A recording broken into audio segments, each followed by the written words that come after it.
Viewers break तो बाद ਤੁਹਾਡਾ ਸਵਾਗਤ ਹੈ। ਡਾਕਟਰ ਸਾਹਿਬ ਸਾਡੇ ਦਰਸ਼ਕਾਂ ਨੂੰ ਹੁਣ ਅੱਜ ਦੇ ਦਿਨ ਦੀ ਇਤਿਹਾਸਕ ਅਹਿਮੀਅਤ ਬਾਰੇ ਦੱਸੋ।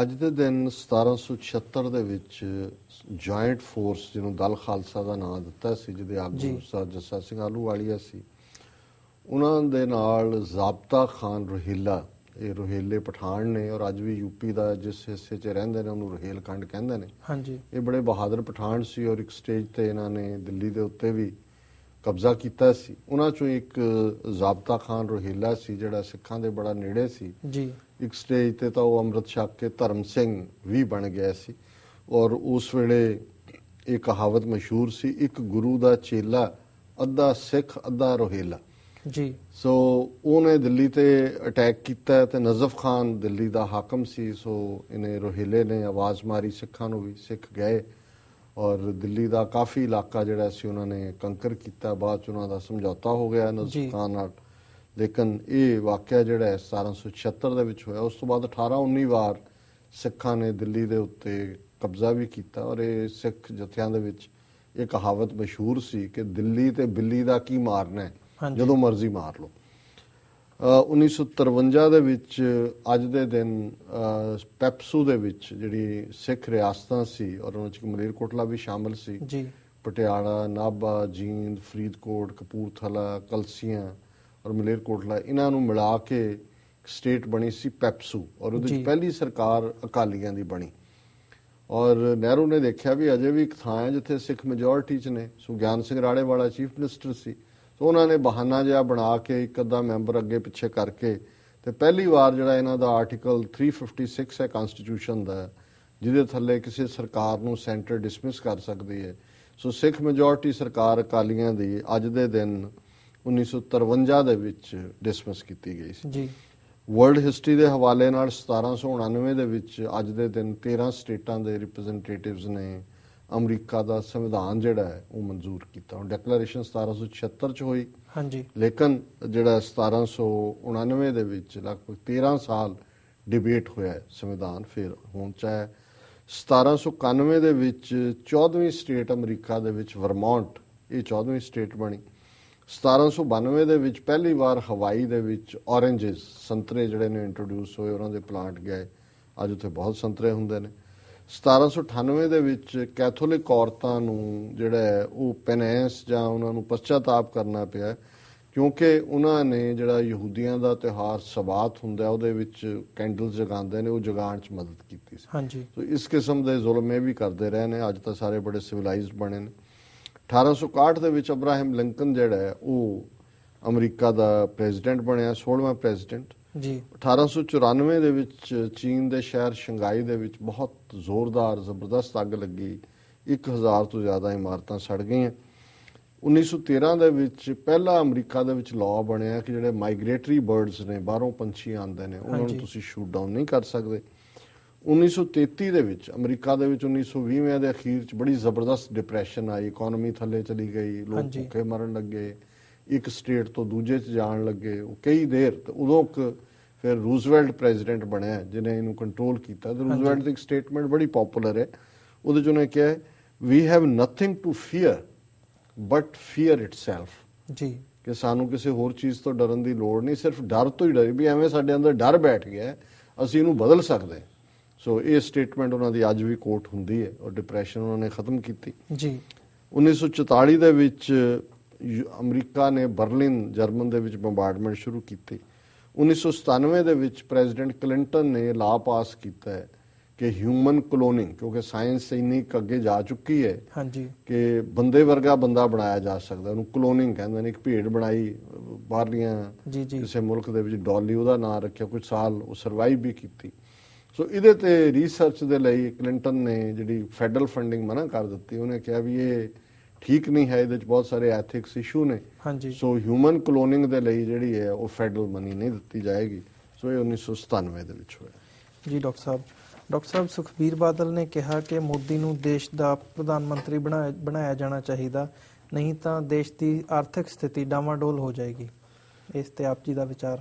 ਦੇਖੋ, ਚੋਰ ਨਾਲੋਂ ਪੰਡ ਕਾਲੀ, ਮਤਲਬ ਹੁਣ ਇਸ ਤੋਂ ਤੁਸੀਂ ਕੀ ਕਹੋਗੇ ਕਿ ਵੀ ਇੱਕ ਕਾਤਲ ਜਿਹਦੇ ਹੱਥ ਹਜ਼ਾਰਾਂ ਮੁਸਲਮਾਨਾਂ ਦੇ ਖੂਨ ਨਾਲ ਰੰਗੇ ਹੋਏ ਨੇ, ਸਿੱਖ ਕਿਸਾਨਾਂ ਨੂੰ ਉਹ ਬੇਦਖਲ ਕਰ ਰਿਹਾ ਹੈ, ਉਹਦੀ ਐਕਸੈਪਟੈਂਸ ਉਹਦੇ ਆਪਣੇ ਲੋਕਾਂ ਦੇ ਵਿੱਚ ਅਜੇ ਜਾਗਦੀਆਂ ਜ਼ਮੀਰਾਂ ਵਾਲੇ ਨੇ ਜਿਹੜੇ ਕਹਿੰਦੇ ਨੇ ਕਿ ਭਾਈ ਇਹ ਮੁਲਕ ਦੇ ਲਈ ਠੀਕ ਨਹੀਂ ਹੈ। ਹਾਂਜੀ ਹਾਂਜੀ। ਤੇ ਇਹ ਜਿਹੜਾ ਟਿੱਡੀ ਦਲ ਦਾ ਬੱਚਾ ਟਿੱਡੀ ਨਹੀਂ ਵੀ ਪਿਓ ਸਾਰੀ ਉਮਰ ਜਨਸੰਘ ਦੇ ਲੇਬਲ ਲਾ ਕੇ ਖਾਕੀ ਨਿੱਕਰ ਪਾ ਕੇ ਜਿਹੜਾ ਪਰੇਡ ਕਰਦਾ ਰਿਹਾ, ਹੁਣ ਇਹਨੂੰ ਮੋਦੀ ਦਾ ਹੇਜ ਜਾਗ ਗਿਆ। ਇਹਨੂੰ ਤਾਂ ਇਹ ਹੈ ਕਿ ਵੀ ਮੋਦੀ ਬਣੇ ਤੇ ਉਹ ਐਗਰੀਮੈਂਟ ਹੈ ਵੀ ਹਰਸਿਮਰਤ ਜਿਹੜੀ ਉਹ ਫੈਡਰਲ ਮਿਨਿਸਟਰ ਬਣੇ ਜੀ, ਇੰਨੇ ਕਿ ਇਹਨਾਂ ਦੀ ਲਾਈਨ ਹੈ। ਪਰ ਇਹ ਤੋਂ ਅੰਦਾਜ਼ਾ ਲਾਓ ਵੀ ਸਾਡੀ ਲੀਡਰਸ਼ਿਪ ਜਾਂ ਅੱਜ ਪੰਥ ਦੇ ਜਿਹੜਾ ਭਵਿੱਖ ਜਾਂ ਵਰਤਮਾਨ ਦਾ ਫੈਸਲਾ ਕਰਨ ਦਾ ਹੱਕ ਜਿਨ੍ਹਾਂ ਦੇ ਕੋਲ ਹੈ ਉਹ ਕਿਸ ਕਦਰ ਵਿਕੇ ਹੋਏ, ਕਿਸ ਕਦਰ ਜ਼ਮੀਰ ਫਰੋਸ਼।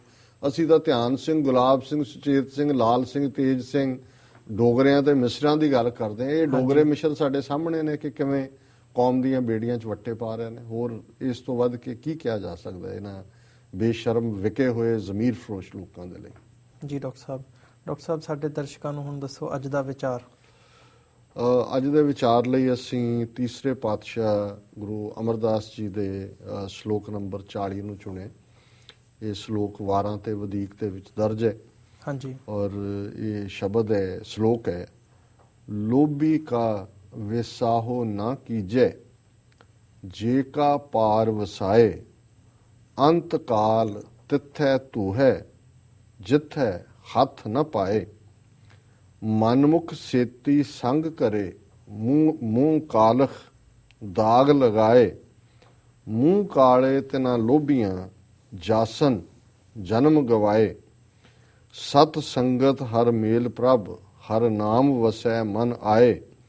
ਜਨਮ ਮਰਨ ਕੀ ਮਲ ਉਤਰੈ, ਜਨ ਨਾਨਕ ਹਰ ਗੁਣ ਗਾਏ।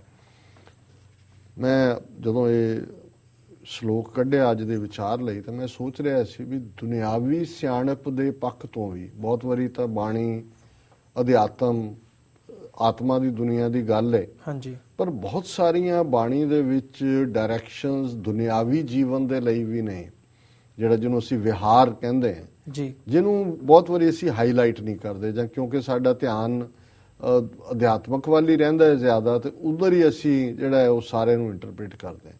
ਹੁਣ ਇਹ ਪਹਿਲਾ ਜਿਹੜਾ ਸ਼ਲੋਕ ਦੀਆਂ ਲਾਈਨਾਂ ਨੇ, ਇਹ ਡੇ ਟੂ ਡੇ ਜ਼ਿੰਦਗੀ ਦੇ ਵਿੱਚ ਕਿਹਦੇ ਤੇ ਇਤਬਾਰ ਕਰਨਾ, ਕਿਹਦੇ ਤੇ ਨਹੀਂ ਕਰਨਾ, ਇਸ ਵੱਲ ਤੀਸਰੇ ਪਾਤਸ਼ਾਹ ਇਸ਼ਾਰਾ ਕਰਦੇ ਨੇ। ਲੋਭੀ ਕਾ ਵਿਸਾਓ ਨਾ ਕੀਜੈ, ਜੇ ਕਾ ਪਾਰ ਵਸਾਏ। ਹੁਣ ਲੋਭੀ ਕੀ ਹੁੰਦਾ ਹੈ? ਲੋਭ ਗਰੀਡ ਨੂੰ ਕਹਿੰਦੇ ਨੇ ਜੀ, ਕਿ ਵੀ ਜਿਹਦੀ ਇੱਕ ਤੋਂ ਬਾਅਦ ਇੱਕ ਗਰੀਡ ਵਧੀ ਹੁੰਦੀ ਹੈ, ਔਰ ਉਹ ਕੋਈ ਧਨ ਦਾ ਲੋਭੀ ਹੈ, ਕੋਈ ਕਿਸੇ ਹੋਰ ਚੀਜ਼ ਦਾ ਲੋਭੀ ਹੈ। ਸੋ ਗੁਰੂ ਸਾਹਿਬ ਕਹਿੰਦੇ ਨੇ ਵੀ ਜੇ ਕਾ ਪਾਰ ਵਸਾਏ, if you can avoid doing so, ਲੋਭੀ ਕਾ ਵਿਸਾਓ ਨਾ ਕੀਜੈ, ਕਿ ਜੇ ਤੁਸੀਂ ਇੱਕ ਲੋਭੀ ਤੋਂ ਜਾਨ ਬਚਾ ਸਕਦੇ ਹੋ, ਲੋਭੀ ਤੋਂ ਦੂਰ ਰਹਿ ਸਕਦੇ ਹੋ, ਤੇ ਚੰਗੀ ਗੱਲ ਹੈ, ਇਹਦਾ ਕਦੇ ਇਤਬਾਰ ਨਾ ਕਰਨਾ। ਕਿਉਂਕਿ ਜਿਹੜਾ ਬੰਦਾ ਲੋਭ 'ਚ ਹੈ, ਹੁਣ ਆ ਜਿਹੜੇ ਬਾਦਲਕਿਆਂ ਦੀ ਗੱਲ ਅਸੀਂ ਕਰਦੇ ਕੀ ਹੈ ਇਹਨਾਂ ਨੂੰ? ਵੈਸੇ ਤਾਂ ਆਮ ਬੰਦਾ ਵੀ ਕਹਿੰਦਾ ਹੈ ਕਿ ਭਾਈ 2 ਵੇਲੇ ਦੀ ਰੋਟੀ ਚਾਹੀਦੀ ਹੈ। ਹਾਂਜੀ।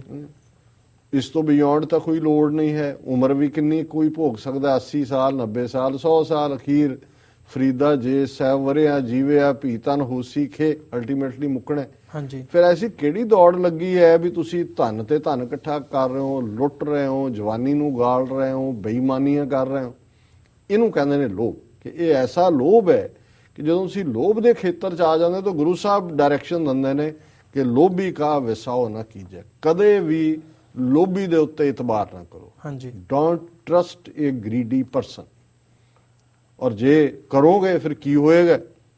ਅੰਤ ਕਾਲ ਤਿੱਥੈ ਧੂਏ, ਜਿੱਥੇ ਹੱਥ ਨਾ ਪਾਏ, ਕਿ ਉਹਨਾਂ ਨੇ ਅਖੀਰ ਤੁਹਾਨੂੰ ਧੋਖਾ ਦੇਣਾ ਔਰ ਉੱਥੇ ਧੂ ਕੇ ਲਿਜਾ ਕੇ ਸੁੱਟਣਾ ਜਿੱਥੇ ਤੁਹਾਡੇ ਲਈ ਕੋਈ ਹੈਲਪਿੰਗ ਹੈਂਡ ਨਹੀਂ ਹੋਏਗਾ। ਜੇ ਤੁਸੀਂ ਇਹਨਾਂ ਦੇ ਢੇ ਚੜ ਗਏ ਲੋਭੀਆਂ ਦੇ, ਹਾਂਜੀ, ਇਹ ਤੁਹਾਨੂੰ ਵੀ ਆਪਣੇ ਵਰਗਾ ਬਣਾ ਦੇਣਗੇ, ਘੜੀਸ ਕੇ ਲੈ ਜਾਣਗੇ ਔਰ ਤੁਹਾਡੇ ਲਈ ਕੋਈ ਇੱਜ਼ਤਦਾਰ ਥਾਂ ਨਹੀਂ ਰਹਿਣ ਦੇਣਗੇ ਜਿੱਥੇ ਕਿ ਤੁਸੀਂ ਮਾਨ ਸਨਮਾਨ ਦੇ ਨਾਲ ਹਿੱਕ ਚੌੜੀ ਕਰਕੇ ਖਲੋ ਸਕੋ। ਔਰ ਨਾਲ ਫਿਰ ਹੁਣ ਲੋਭੀ ਦੇ ਨਾਲ ਮਨਮੁਖ ਹੈ, ਜਿਹੜਾ ਮਨ ਵੱਲ ਸੁਣਦਾ, ਔਰ ਆਲਮੋਸਟ ਲੋਭੀ ਵੀ ਮਨਮੁਖ ਹੀ ਹੈ, ਲੇਕਿਨ ਮਨਮੁਖ ਉਸ ਦੇ ਵਿੱਚ ਹੋਰ ਵੀ ਟ੍ਰੇਟ ਹੁੰਦੇ ਨੇ ਸਾਰੇ ਮਾੜੇ। ਮਨਮੁਖ ਸੇਤੀ ਸੰਗ ਕਰੇ, ਮੂੰਹ ਕਾਲੇ, ਮੂੰਹ ਕਾਲਖ ਦਾਗ ਲਗਾਏ। ਕਿ ਜਿਹੜਾ ਮਨਮੁਖ ਦੇ ਨਾਲ ਸੰਗਤ ਕਰਦਾ, ਉਸ ਦੀ ਕੰਪਨੀ 'ਚ ਹੁੰਦਾ, ਉਹਦਾ ਵੀ ਮੂੰਹ ਕਾਲਾ ਹੁੰਦਾ ਤੇ ਆਪਣੇ ਆਪ ਨੂੰ ਡਰਟੀ ਕਰਦਾ ਜੀ। ਮਨਮੁਖ ਛੇਤੀ ਸੰਗ ਕਰੇ, ਮੂੰਹ ਕਾਲਖ ਦਾਗ ਲਗਾਏ, ਮੂੰਹ ਕਾਲੇ ਤੇ ਨਾ ਲੋਭੀਆਂ ਜਾਸਨ ਜਨਮ ਗਵਾਏ। ਕਿ ਹੁਣ ਲੋਭੀ ਤੇ ਮਨਮੁਖ ਦੋਨੋਂ ਇੱਕੋ ਰੱਸੇ ਨਾਲ ਬੰਨ ਲਏ ਕਿ ਵੀ ਇਹ ਜਿਹੜੇ ਨੇ ਮਨਮੁਖ ਨੇ ਔਰ ਲੋਭੀ ਨੇ, ਇਹਨਾਂ ਦੇ ਮੂੰਹ ਕਾਲੇ ਹੋਣਗੇ। ਮੂੰਹ ਕਾਲਾ ਇਹੀ ਹੁੰਦਾ ਡਿਸਗ੍ਰੇਸ, ਅਸੀਂ ਅੰਗਰੇਜ਼ੀ 'ਚ ਕਹਿੰਦੇ ਮੂੰਹ ਕਾਲੇ ਤੇ ਨਾ ਲੋਭੀਆਂ ਜਾਸਨ ਜਨਮ ਗਵਾਏ। ਕਿ ਮਨੁੱਖਾ ਜੀਵਨ ਤਾਂ ਮਿਲਿਆ ਸੀ ਕੋਈ ਚੰਗਾ ਕੰਮ ਕਰਨ ਦਾ, ਭਲਾ ਕਰਨ ਦਾ, ਪਰਉਪਕਾਰ ਕਰਨ ਦਾ, ਕਿਸੇ ਨੂੰ ਖੁਸ਼ੀਆਂ ਦੇਣ ਦਾ, ਪਰ ਸਾਰੀ ਜ਼ਿੰਦਗੀ ਲੋਭ ਦੇ ਵਿੱਚ ਮਨ ਦੇ ਆਖੇ ਲੱਗ ਕੇ ਦੌੜ ਦੌੜਾਈ ਹੈ, ਦੁਨੀਆ ਨੂੰ ਸਤਾਉਂਦਿਆਂ, ਦੁਨੀਆ ਦੇ ਹੱਕ ਖੋਹਦਿਆਂ। ਲੋਭੀ ਕੀ ਕਰੇਗਾ? ਕਿਸੇ ਉਸ ਦਾ ਹੱਕ ਹੀ ਲਏਗਾ ਜਿੱਥੇ ਉਹਦਾ ਹੱਕ ਨਹੀਂ ਹੈ। ਸੋ ਉਹਦੇ ਥੱਲੇ ਮੂੰਹ ਕਾਲਾ ਹੁੰਦਾ ਹੈ, ਇੱਥੇ ਵੀ ਤੇ ਉੱਥੇ ਵੀ, ਰੱਬ ਦੇ ਦਰਬਾਰ 'ਚ ਵੀ। ਤੇ ਅਖੀਰ 'ਚ ਗੁਰੂ ਸਾਹਿਬ ਫਰਮਾਉਂਦੇ ਨੇ, ਸਤ ਸੰਗਤ ਹਰ ਮੇਲ ਪ੍ਰਭ, ਹਰ ਨਾਮ ਵਸੈ ਮਨ ਆਏ, ਜਨਮ ਮਰਨ ਕੀ ਮਲ ਉਤਰੈ, ਜਨ ਨਾਨਕ ਹਰ ਗੁਣ ਗਾਏ। ਕਿ ਸਤਿਗੁਰੂ ਜੇ ਬਖਸ਼ਿਸ਼ ਕਰਨ, ਰੱਬ ਦੀ ਮਿਹਰ ਹੋਏ, ਅਕਾਲ ਪੁਰਖ ਦੀ ਬਖਸ਼ਿਸ਼ ਹੋਏ, ਸਤ ਸੰਗਤ, ਫਿਰ ਤੁਹਾਨੂੰ ਚੰਗੇ ਲੋਕਾਂ ਦੀ ਸੰਗਤ ਮਿਲਦੀ ਹੈ, ਲੋਭੀਆਂ ਦੀ ਨਹੀਂ, ਮਨਮੁਖਾਂ ਦੀ ਨਹੀਂ। ਜਦੋਂ ਚੰਗਿਆਂ ਦੀ ਸੰਗਤ ਮਿਲਦੀ ਹੈ, ਸਤ ਸੰਗਤ ਹਰ ਮੇਲ ਪ੍ਰਭ, ਹਰ ਨਾਮ ਵਸੈ ਮਨ ਆਏ। ਚੰਗੇ ਲੋਕਾਂ ਦੀ ਸੋਬਤ ਦੇ ਵਿੱਚ, ਚੰਗੇ ਲੋਕਾਂ ਦੀ ਸੰਗਤ ਦੇ ਵਿੱਚ, ਚੰਗੇ ਲੋਕਾਂ ਦੀ ਕੰਪਨੀ ਦੇ ਵਿੱਚ ਰੱਬ ਦੀ ਯਾਦ ਤੁਹਾਡੇ ਅੰਦਰ ਆਉਂਦੀ ਹੈ, ਤੁਹਾਡਾ ਰੱਬ ਦੀਆਂ ਗੱਲਾਂ ਕਰਨ ਨੂੰ ਜੀ ਕਰਦਾ ਹੈ, ਰੱਬ ਪਿਆਰਾ ਲੱਗਦਾ ਹੈ। ਤੇ ਫਿਰ ਕੀ ਹੁੰਦਾ ਹੈ? ਜਨਮ ਮਰਨ ਕੀ ਮਲ ਉਤਰੇ। ਤੁਹਾਡੇ ਮਨ ਚੋਂ ਜੋ ਵੀ ਡਰਟ ਹੈ, ਚੰਬੜਿਆ ਹੋਇਆ ਅਗਲਾ ਪਿਛਲਾ, ਸਾਰਾ ਹੀ ਜਿਹੜਾ ਧੁੱਪ ਜਾਂਦਾ। ਜਨ ਨਾਨਕ ਹਰ ਗੁਣ ਗਾਏ। ਔਰ ਫਿਰ ਰੱਬ ਦਾ ਬੰਦਾ ਜਨ ਬਣ ਕੇ, ਗੁਰੂ ਨਾਨਕ ਸਾਹਿਬ ਫਰਮਾਉਂਦੇ ਨੇ ਤੀਸਰੇ ਪਾਤਸ਼ਾਹ, ਕਿ ਉਹ ਹਰ ਵੇਲੇ ਹਰ ਗੁਣ ਗਾਏ, ਉਸ ਰੱਬ ਨੂੰ ਯਾਦ ਕਰਦਾ ਹੈ। ਸੋ ਇਹ ਅੱਜ ਦਾ ਵਿਚਾਰ ਹੈ ਜੀ। ਡਾਕਟਰ ਸਾਹਿਬ ਆਪ ਜੀ ਦਾ ਬਹੁਤ ਬਹੁਤ ਧੰਨਵਾਦ। ਵਿਊਅਰਸ, ਸਾਡੇ ਅੱਜ ਦੇ ਪ੍ਰੋਗਰਾਮ ਦਾ ਸਮਾਂ ਇੱਥੇ ਹੀ ਸਮਾਪਤ ਹੁੰਦਾ ਹੈ। ਤੁਸੀਂ ਸਾਨੂੰ ਆਪਣੇ ਵਿਚਾਰ ਤੇ ਸੁਝਾਅ ਭੇਜਣਾ ਨਾ ਭੁੱਲਣਾ sos@tv84.tv ਤੇ। ਅਸੀਂ ਆਪਣਾ ਨੈਕਸਟ ਪ੍ਰੋਗਰਾਮ ਲੈ ਕੇ ਫਿਰ ਹਾਜ਼ਰ ਹੋਵਾਂਗੇ। ਤਦ ਤੱਕ ਲਈ ਸਾਨੂੰ ਦਿਓ ਆਗਿਆ। ਵਾਹਿਗੁਰੂ ਜੀ ਕਾ ਖਾਲਸਾ, ਵਾਹਿਗੁਰੂ ਜੀ ਕੀ ਫਤਿਹ।